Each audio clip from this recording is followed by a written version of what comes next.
If you're used to having appointments or meetings or conversations with folks, personal calendars inside of HighLevel are critical to understand. This is the very basic version of a calendar, one person wanting to meet with another one person, and we're going to dive into it now. If you're building your first calendar, I find the best place to start is just with a personal booking. This would be a calendar with you. So especially if you're the person who's running the company, you're a founder, or that also means you're the head of sales. This is really helpful. And sometimes I even use this with family members if they want to get time to connect. That's weird. Now I sound like I've over engineered my life, but I'm an automator. I love HighLevel. And so, yeah, you can use calendars this way too. And so the first thing you want to do is give it a name. And so I might call it Meet with Matt. You have the option of adding a description here. This description is going to show up on the calendar booking page. And so I'll fill that out. Let's hop on a quick Zoom call to connect. Then you get to assign a team member. So for this type of calendar, it gets assigned to a single team member. I call it the personal booking. It's a one team member booking system here. If you want to assign it to multiple folks, you would use the round robin calendar style. But for our purposes here, we will go ahead and add a team member in. And then you can give it a custom URL. This is going to be the direct URL. I will say this URL is unique to all of HighLevel. So if I try to say like book, well, let's just try that. If I just choose book, it says this slug is already taken. That's because this can show up the full URL in a white labeled fashion using your API domain that you've set for your HighLevel account, or it'll use a generic URL and it'll work with both of those. So this slug has to be actually unique to the entire HighLevel ecosystem. So even if I do book with Matt, unsurprisingly, that's also taken. Book with Mattasino, not taken. So we're going to use that one for now. You've got the meeting duration, the length of the meeting, 30 minutes is fine there. And then you've got availability. You can get pretty specific in terms of the availability here. You can set it per day, or you can set it globally 8 to 5. For availability in calendars, you really want to think of it in multiple tiers of availability. This is the outer container of possible availability. As you add extra layers, it refines it down. So your personal calendar is also going to have certain availability based on what's already booked, what's already blocked off. Just because your outer container of availability is very wide, I could put this at 24 hours a day, it does not mean that yours is going to have the same availability there, but you don't want to make that mistake. So it's kind of like you put your outer availability as maximizing what's reasonable, but don't make the mistake of setting this to 24 hours and then wondering why someone books a call with you at 2 a.m. unless you already have those blocks in place. I want to cover the advanced settings here. By clicking on that, you open up kind of like the full settings for a calendar. If I just hit save, it's kind of like a quick deploy on the calendar there. And so now with the advanced settings, we can set an actual logo for our calendar. This shows up in the calendar list as well as on the booking page there. You have the name, which we already set, the description we already set.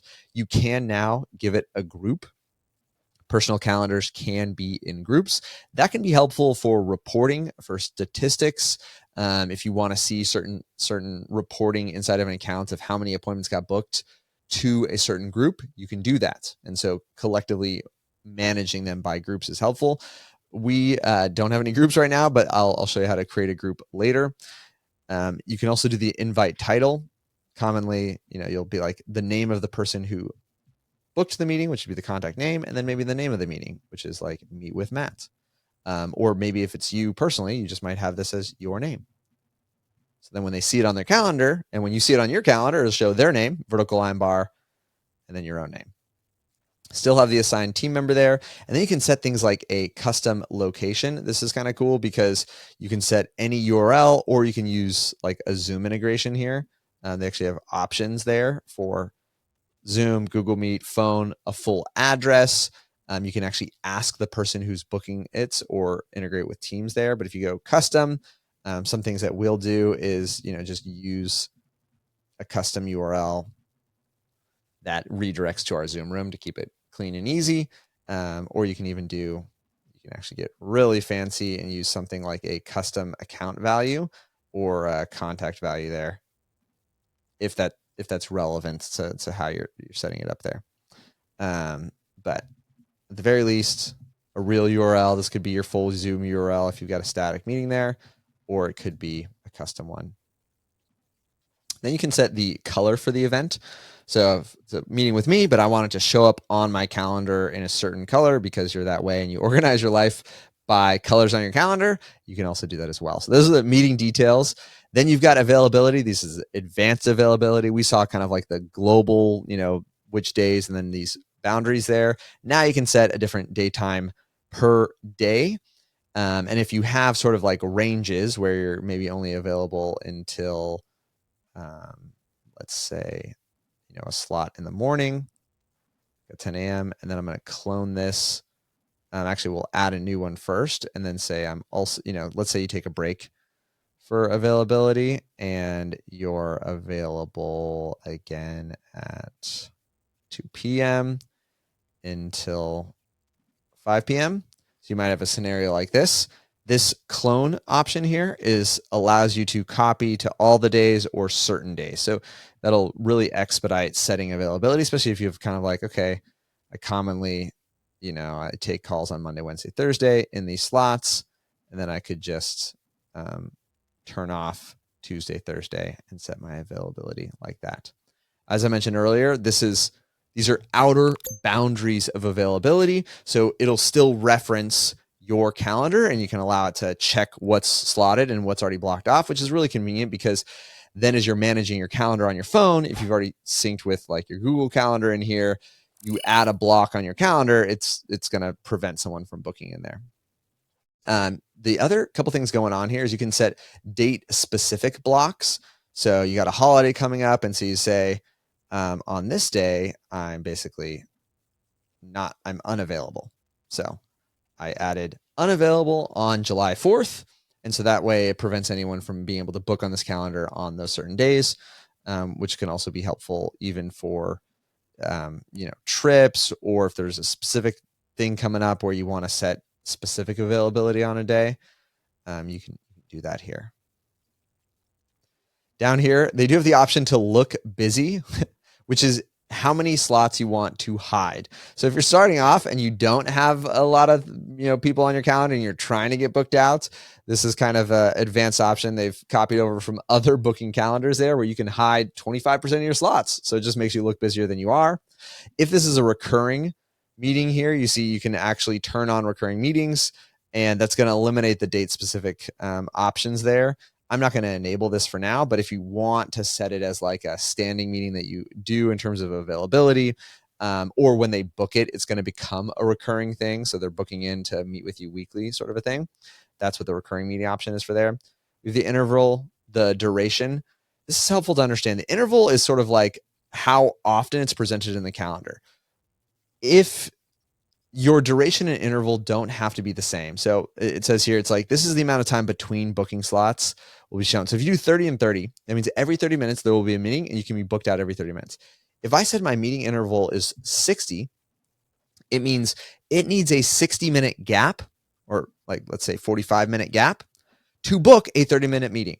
So it's going to show up on the calendar as a 30-minute meeting, but for your peace of mind, you will have it'll only be presented in 45-minute increments. So they'll be able to book at 12 and 12:45 and 1:30 and 2:15, if that makes sense. So, you want to pick an interval that sort of makes sense. And so typically people will just match the interval with the duration, because the other thing you can do here is a buffer time.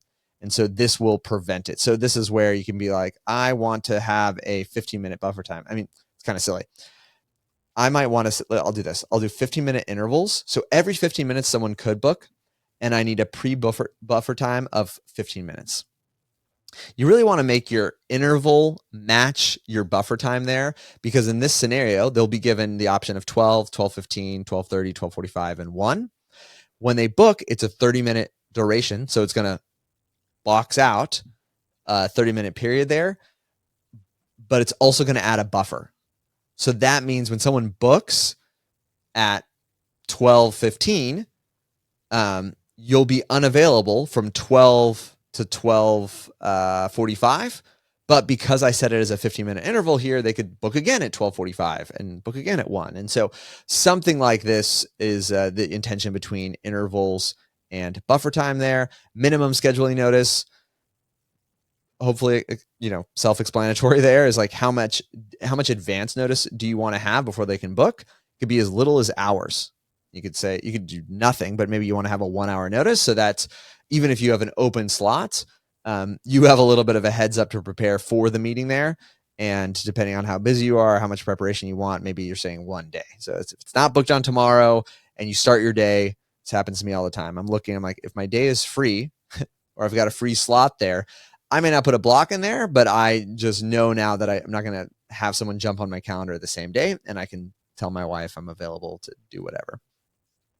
And then in terms of date range, this is how much availability is shown. When it's not touched, it's going to show you infinite availability. If you're doing like a sales calendar, you really want to minimize the range out that you're booking those calls there. So you might you could set it as little as 2 days out availability, or 5 days out, or 7 days out. The thing to consider with date range, and if that's your application is like a sales calendar, is weekends. So this date range is not computed based on available days. It's computed on days of the week. So let's say you're working a system where you're like, I want to have 3 days of availability. You can run into a problem where it's Friday morning and it's literally looking only 72 hours in advance. If nobody takes any calls, or you don't take any calls on Saturday and Sunday, and Monday's already booked out, it'll look like you have no availability. So for that consideration, we either have to actively manage that, and when you get to the end of the week, you start buffering it out and giving 5 days, or you take those calls on the weekend, or you just keep it always at like a 5-day or 7-day range there. But depending on a business, you can set the priorities there. I just find some people get stuck in that, or wondering why it looks like there's no availability. And I'll say the calendar, when you have no availability, if it's all booked out, it just sort of has like a loading icon and then just starts skipping months for a few months to eventually tell them like there's no availability left. So it's a very awkward booking process there. And so this is usually the culprit. And the last buffer time, same as the pre-buffer time. This is just now on the backside of it. So you could do a similar thing here where you essentially want to only have, one call in a hour slot here. So a 30-minute call is how much you're talking. You get 15 minutes pre, 15 minutes post as buffers. And because my meeting interval matches these buffers, you'll be able to maximize your calendar. So just to restate, if your meeting interval doesn't match your buffer, or sort of like divisible into your meeting duration here, you'll run into maybe unintentional logic conflicts that make it look like you're less available than you are. And so that's a lot on availability there. The forms and payment options here, this is what it looks like to book into the calendar. You can either do the default form, which just has first name, email, phone, or you can create a custom form there. You can also change the order. Like, do you want to show the form before they pick the date, or do you want to show the date and time selector before they pick the form, which is really nice if you're kind of doing it as like lead capture. If you reverse these and you choose the form before the date and time, you'll collect that information even if there's no availability there. And if you do the reverse, date and time before the form, they might leave and not submit because there was not enough availability. Sticky contacts or pre-populated fields, I highly recommend. This just eliminates one of my, call it pet peeve frustrations, is when you have to re-enter information, especially if you've already collected information from them, or you had them do a form before this calendar page. Please put on sticky contacts and don't make folks re-enter that information here. I'll say as a warning, you do not want to have the sticky contact turned on if you're using this internally for your team, because that will override contacts. So as long as the person booking the calendar is unique every time, sticky contact is great. If it's actually the same person, or it's like you've got an appointment setter calling them and then setting the appointments here, if they're using a landing page to book the appointments and not using kind of the internal appointment booking system, this will backfire because it'll just rewrite existing contacts. The consent checkbox, especially for booking here, this is just confirming just a compliance piece here. And this is mostly comes into play with TCPA or HIPAA compliance, stuff like that. You can give them the option to add guests. So as they're booking, they can add in guests. You can have them add name and email or just the count. And then you can also require guests for booking. Certain industries, maybe this makes sense. If you're a couples counselor, like I need both of you on the call. And so you have to enter them. So you've got a lot of options there for guests. And then in terms of the confirmation page or really, confirmation process here, the default is just a message, and that's right here. And you can edit that, or you can actually redirect to a different thank you page. And then you can put in a Facebook Pixel ID to track these conversions automatically. And that basically runs like the latest pixel conversion there. You can auto-confirm new appointment meetings. If you don't do this, they'll be set to unconfirmed as the status there. I highly recommend auto-confirming unless there's some scenario where you're falsely showing a ton of availability and you're not actually available at those times, which there's certain industries that do that. And they're basically, using language to present like pick your most desired time, but this isn't confirmed. And then the last piece here is payments. You can accept payments. I don't have a payment provider connected, but when you have a payment provider connected, you can actually charge for appointments. So pick a price as a product, and then the condition to actually book an appointment is they have to pay. The next tab on advanced settings is the notifications. You see there's a number of things that you can be notified when. So notified when it's unconfirmed, notified when it's confirmed, notified when they cancel, notified when they reschedule, send a reminder before the appointment, and send follow-up. So all of these, this is the default. I didn't add any of these. These all happen natively by default, but you can see green means enabled, gray means disabled. So they're in here, but they're not enabled. So if I edit each one, I can now enable, because they're disabled by default, some of them. So let's cover the ones that are enabled by default. It's really the in-app for unconfirmed or confirmed.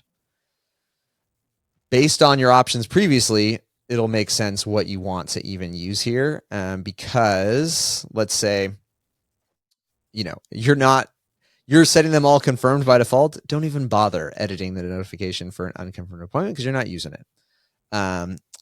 If you want a confirmed notification here, you can edit this, you can enable it, and you can say who's going to receive the confirmation or the appointment notification there. And you can see also who's going to receive the in-app notification. It actually popped up earlier, and I think I'll show again. I'll show you what an in-app notification looks like. So we enabled this, and I can say send it to the contact, to the assigned user who they're meeting with, and you can even have additional emails here. And this would be like, am I sending to team at company.com. And so that's the option there. But you can fully edit out what this looks like, and you can even choose a template if you're working from the template builder there to really customize the experience. And so this is native. It requires no additional automations. It just works as part of the calendar settings area there. We will commonly run a independent workflow nurture reminder sequence because we want to have more date based, but I'll show you the other options that are already in here in terms of what you can do out of the gate. And so I'm actually going to scroll down because the option to allow cancellation and allow a reschedule of a meeting, you can expire those meetings up until. So the idea is you're saying, like, if I said 60 minutes, that means up until 60 minutes, they can reschedule or cancel the meeting on their own. Depending on your business, you might disable this. So, but it is kind of nice in terms of like a self-service there. But it's annoying if they cancel, 10 minutes before the meeting.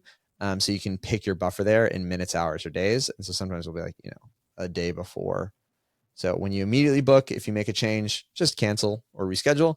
If you wait till the day before, then it's kind of confirmed. But I share that because if you're not doing cancellation and reschedule, there's no point in having these notifications. And so here's now what you can set for the cancellation email, what notification do they get? Who's notified? Well, you definitely want to notify you.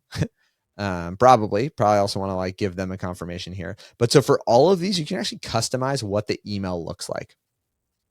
So by default, it says appointment canceled, and as the start time and time zone, you might want to also clarify like which appointment is canceled, or was there a name there? You can say your from email, from address, and these all happen, like this is happening immediately. When they cancel, they get this notification.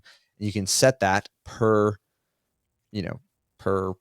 recipient of the notification. So like I look at the assigned user. This would be like you canceled appointment with name on date. It goes there. For them canceling, they usually know that's what's happening. And then for additional emails, this is like if you're sending it to the team inbox, you can set that as well. But so for each one of these, you could say, if additional emails is non-relevant, you're just going to the contact and assigned user, you're good there. In app, I'm going to go ahead and actually save this to show you. I don't know if it showed up there. There's an in-app notification where it says settings saved. And that's an example. So I've turned on email for cancellation and for reschedule. So what this does is it simplifies the process of notifications where you don't have to have a custom workflow or automation just to have these email automations run, but all of them are running immediately. See this? Except for the reminders. So if I get into the reminder options, if I enable this per email and I look at the contact, you have essentially time-based options of when it's going to trigger the notification. And that's all relative to the appointment start time. So you might say 10 minutes before, that's the default. It's going to email them this notification, right? Personally, I still prefer workflows, probably because of the mass use application of it. So we have a reminder sequence that we use for multiple calendars. And so then instead of having to configure the email per calendar, like if we make a change or we want to try a different, we just want to try a sort of different style or different sender or different content in the body, or even a different time-based reminder sequence there, we can do it in one place and apply it to, in our organization, hundreds of calendars. But if it's just you and it's simple and straightforward, this is not a bad way to do it. And you can add more time-based. My encouragement is to start with the furthest out. So you might say, this is going to be 3 days out, and you kind of know based on your range of availability, how far out can they actually book. And then you can set sort of a sequence here. The pros and cons of this method is this allows you to send the reminders frequently, but you can't change what the reminder says. So it's always sort of like a generic reminder. I mean, you can make it specific, but it's always saying the same thing. So 3 days out says the same thing. 10 minutes out says the same thing. So very simple, very convenient there. It's limited to one channel, being email, and then it's also limited to one creative copy, meaning like you can change the words and it's one thing that just sends multiple times. Versus if you create it inside of a workflow, which we'll cover later, you can set different emails depending on how far out it is. And this is a common strategy we'll use to, nurture them a little bit differently depending on how far away the appointment is. Because if they booked 7 days out, you might want to encourage them to meet sooner. It also allows you to send other channels like text messages. But those are the notifications and reminders that are possible right now in the calendar settings here. And then you can allow Google or Outlook to send the invitation and update emails to attendees. I really do like this. This is like the default Google notification of like you've booked a call. People are already associated with it, or same thing with Outlook there. And it's a really effective initial reminder there. And so sometimes we'll commonly disable a independent, call it like appointment reminder email. And we will also typically disable the in-app notifications.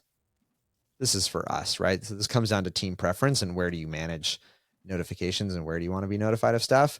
But we will, personally, we will usually turn all of these off, but we will turn this one on. So getting the Google notification, the Outlook notification is really cool and helpful, and tends to overcome any deliverability issues, if any should exist.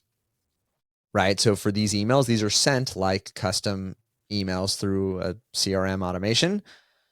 The Google email is sent natively through Google. So even if our email somehow shows up in the promotions folder, the Google reminder will show up in it, in the inbox as a primary because it's actually being delivered from Google. The last thing you can do here is you can assign contacts to the respective team member each time the appointment is booked. The alternative is to skip assigning the contact if they're already assigned. This is, by default, this kind of makes sense. Like, especially if you're using some sort of like conditional logic where you want to use variables like user variables, like you're saying here, like sometimes what we'll do is depending on who they book with, that's who the reminder will send from. So let's go back to our reminder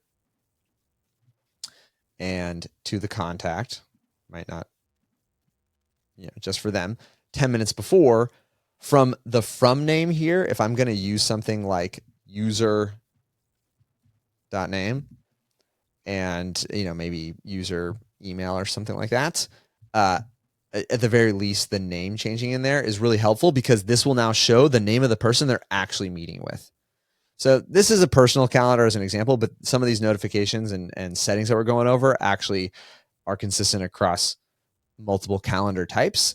But especially as you get into those types of calendars, this is where it's, probably more relevant, this setting here where you can assign contacts to the respective calendar. For this calendar type, this actually doesn't apply, but the advanced settings area is consistent across calendar types here. And then you can skip assigning calendar if they've already been assigned to a contact. There's a few scenarios where maybe that makes sense. Probably if the appointment's not confirmed and it's more of like a, what would you prefer to have?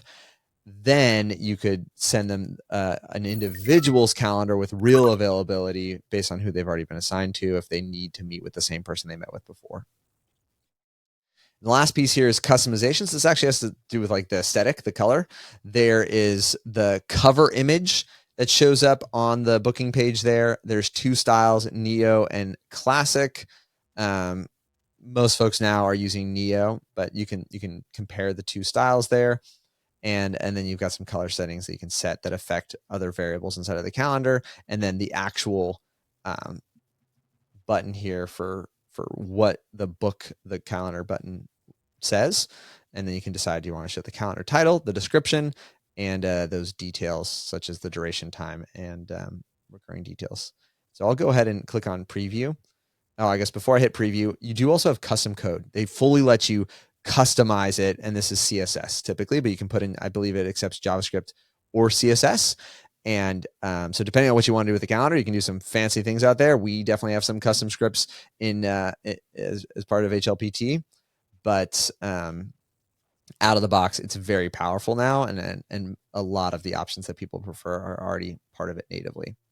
So I'm going to go ahead and open up and preview this, and I'll show you kind of the corresponding pieces here. Here was the title. That was the duration date. These were the settings that we mentioned over here. We had the details, duration date there. The description was this we said earlier, the let's hop on a call, and then the title there. And you can see this is the Neo style calendar, and ours is set up where it shows we've got the calendar before the form. So if I click a date, I select, and then I've got my form, and you see there's the title of that. And so it's, say, book meeting. If I change that up, if I go to classic, and I'm going to, this is actually going to kick us out potentially. Since it was the last screen, there's not a great save this setting area. So I'm going to go back and show you some of the other things that we can do with it. Let's go to forms. We covered that before. And if I reverse the step here, so, and good to know, you can only reorder in the Neo style. So because I choose the classic style, you actually don't have the option of reordering Neo. We'll come back to Neo. Go to our forms and payments, swap it around. So forms at the top there. Save our calendar. And then while you're editing it, you actually have the share option here, and it gives you the 3 same share options that you're going to see from the calendar management screen, where you have just the basic scheduling link. You've got and it kind of tells you the scheduling link is determined by the slug, right? That was that unique slug that we had there, and it adapts to any modification. The permanent link, they're saying, is ideal for if you're using it inside of like a funnel, a website redirect, or ads. It remains constant. It's unaffected by slug changes. So even if you edit the slug, it's not going to be affected there, which is nice because this URL is based on the slug. And so this one's more permanent. You've got one-time links that literally can only be used specifically, and they expire. They can expire there. You can generate new ones. So if you I don't know, for some reason only want to give someone access to it and you're worried they're going to share it with somebody else, this is a great way to do that, and it'll generate a new link and then expire there. And then you also have the embed code, so you can copy and paste this and put it anywhere that you need. And so we see we reversed the order so that it is got the same details there, but now it's going to have the form first, and then it's going to show the calendar second. And we've created our first basic calendar, a personal booking calendar inside of here. I hope this was helpful for you when it comes to understanding calendars. If you don't mind, smash that like button. It means a ton to the channel. But if you want, this is part of a larger segment that I did, a complete deep dive into all things calendars. So if you're in that zone, ready and willing to learn everything that HighLevel has going on, I'm going to actually let you have that video right over here.